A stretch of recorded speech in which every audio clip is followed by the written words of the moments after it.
Para sa dugang mga balita sa Negros kag Panay, mangin kaupod ta si Adrian Prietos. Adrian? Maraming salamat, Jert. Sa Bacol City, lalaking nagpagunting, wala na nagbayad, baugintaban pa ang nakaparada ng motorsiklo. Samtang isa pa kakalanaan, ginkawatan. Garing balita nga itong gintutuka. Sa CCTV video nga ini, makitang paglubag sang lalaki sa kandado, tubtob, nakasunod sa kwarto, sang kalanaan sa barangay Punta Taytay.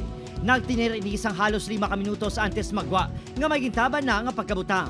Natabong insidente pasado las 11 Sabado sang aga. Gindala sa kawatan ang branded nga sapatos, kag mga relo sa tag-iya. Natumod ng lalaki sa video, matapos ginpost ang tag-iya sa social media. Ang ID to may nakakita sa akong sang post ko kag gintudlo sa akong kumbiin sa nag-star. Tiging katuan dahil namon sa ilabalay. Minor siya, minor, 17 years old. Tapos pamilyado na siya, dito nano man kami bala sa iya. Wala man na ulitanan, pero okay na. Nagdesisyon ang tag-iya nga hindi na magpasakas ang kaso.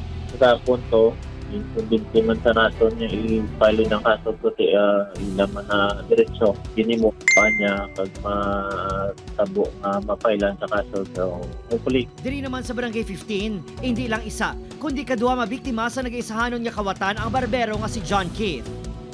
Nagsulod sa barbershop kag nagpagunting ang suspect. Naglaw mang barbero nga legit nga customer. Pero sa matapos na nga magpagwapo, ay nahimo pa sini nga magtambay-tambay. Ulihin na lang mabisto sa barbero ngang tuyo gali sini ang motorsiklo sang biktima.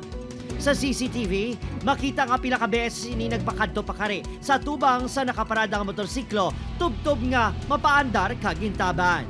Tapos sige sa pakadto pa kare, tapos gali ang motor ko ara na nakapark mo sa dalan.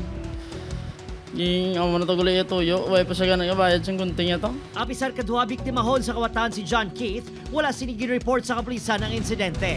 Opo, Kiril Casillo, Adrian Prietos, 1 Western Visayas.